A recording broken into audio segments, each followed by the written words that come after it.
Hello from London, where the double-decker buses are rolling. I've got to make sure I'm looking the right way because they're driving from the wrong side of the road, but we are ready to talk about Jacob Cowing and Ricky Pearsall, the 49ers, two receivers. Going to be making our way through Europe, and I'm going to be talking about the good and the bad of the 49ers.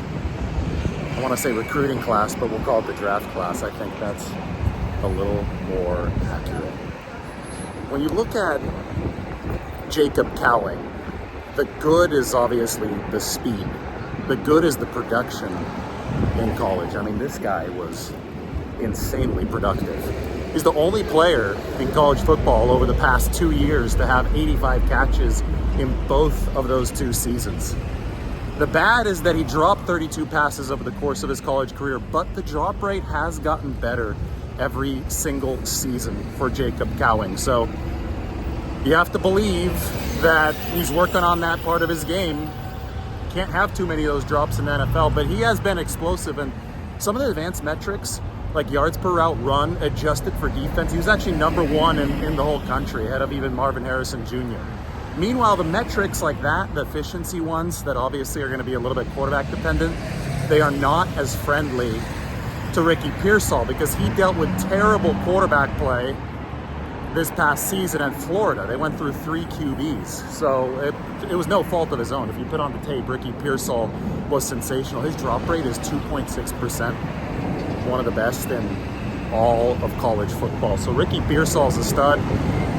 What Jacob Cowing has a weakness, Ricky Pearsall definitely doesn't have as a weakness. The production, though, wasn't there in college at the same level as Cowing, just because Ricky Pearsall didn't have the quarterback and offensive system. But boy, can Pearsall get after it in terms of beating man coverage. The metrics on him beating man coverage are downright spectacular. So we'll see how this all works out for the 49ers with these 2 receivers. I think Pearsall's taller, better route runner, crisper route runner, and Cowing's probably a little bit faster, but both of these guys, 4.38 to 4.4, both of these guys can move.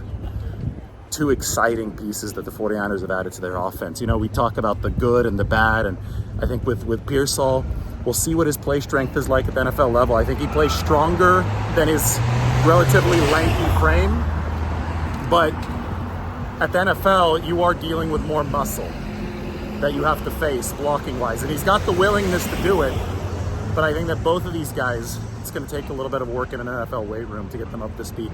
One more piece of good. Jacob Cowing, a few years ago when his son was born, named him Chase. Named him Chase after Chase Lucas, another player from Arizona who he ran track against in high school out of respect. Well, guess what? Chase Lucas is on the 49ers. He's a nickelback they signed this offseason. It's the guy that Jacob Cowing named his son after is his teammate now on the San Francisco 49ers. How about that? That's a hell of a start here from London. We'll have more good and the bad of the 49ers draft class, but these 2 receivers, there's a lot of good with a few issues to fix.